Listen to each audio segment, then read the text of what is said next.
In the high-stakes world of manufacturing, one tiny little error can have absolutely enormous consequences. It can turn what seems like a small product flaw into a full-blown global crisis. So today, we're going to dive into how advanced analysis is completely changing the game, moving us from just finding mistakes to actually preventing them before they even happen. And we're going to start with a story of what happens when quality control goes wrong on a massive scale.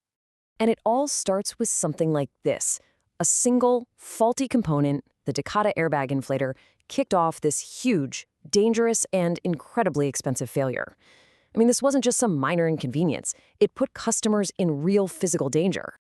And the scale of the problem? Wow, it was just staggering. We're talking about nearly 69 million airbag inflators being recalled. That costs billions of dollars and just shatters a company's reputation. It's a really powerful reminder of how one little unchecked defect can spiral into a total catastrophe. So that all leads us to the most important question, right? How do we stop something like this from ever happening again? Well, the answer is in a fundamental shift in how we even think about quality. This is where you really see the true cost of getting it wrong. Quality control isn't just about, polishing a final product. It's the critical defense system that stands between a smooth process and a potential disaster. So here's the crucial point. Modern quality control is all about being proactive. It's not about checking things at the end of the line and tossing out the bad ones. No, it's about designing a system that produces things right the first time. It's a massive shift from detection to prevention. Okay, but here's the thing. Before you can control a process, you have to understand it. And you can't understand what you can't see. So the very first step toward getting control is making the invisible visible. And you do that with data. Let's see how that works. Now, what's really fascinating here is the difference between inspection and control. Think of it like a doctor. Inspection is like just noticing a patient has a cough. It's basically sorting the sick from the healthy. But control, well, that's the doctor trying to figure out why they're coughing, investigating the root cause, and then prescribing a treatment. Big difference. And that investigation always starts with the most basic, maybe the most underrated tool in the whole kit, the check sheet. It looks super simple, but it's the foundation for everything that comes next. It's how you start gathering raw data and turning those vague, we have a problem feelings into measurable facts. So once you have all that raw data from your check sheet, you can start to visualize it. A histogram takes all those numbers and bam, it turns them into a picture, showing you the frequency of what's happening.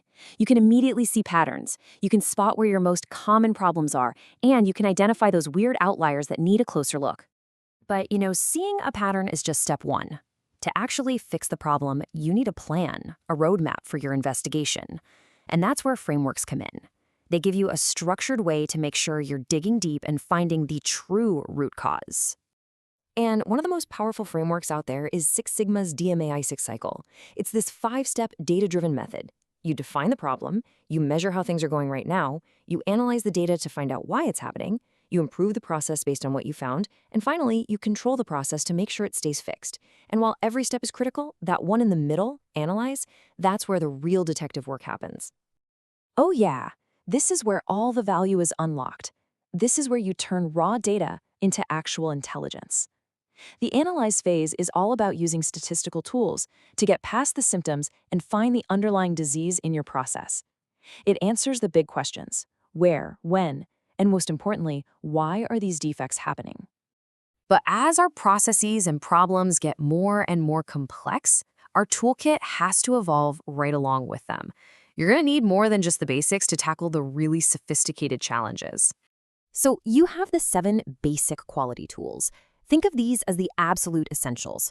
Tools like the cause and effect diagram, sometimes called a fishbone diagram, help you brainstorm potential causes, while control charts let you track a process over time. They're fundamental for diagnosing what's going on right now. But then you level up. You have the 7 advanced tools. These are for much more complex situations, especially when you're not just dealing with hard numbers, but with ideas, opinions, qualitative data. For example, an affinity diagram helps a team take a totally chaotic brainstorming session and organize it into logical groups. It makes it so much easier to see the connections and plan your next steps. Okay, get ready because this is where we make the big leap. We've gone from just seeing the process to analyzing it. Now, let's talk about predicting the future.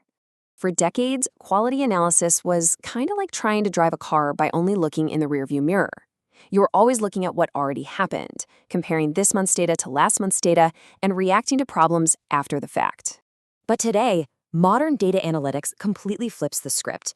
It's about looking forward through the windshield, using real-time data and incredibly powerful models to predict what's about to go wrong and stopping it before it ever does. It's a total game changer.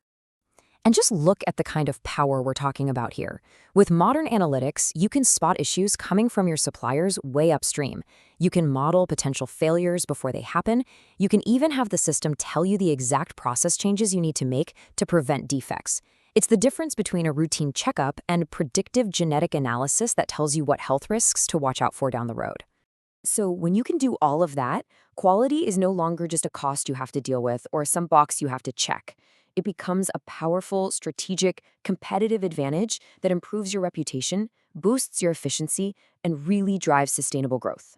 So we've gone on this journey from catching mistakes to analyzing them to now predicting them. The race for perfection, though, it never really ends. It just makes you wonder, right? When quality itself becomes predictable, what do you think is the next frontier?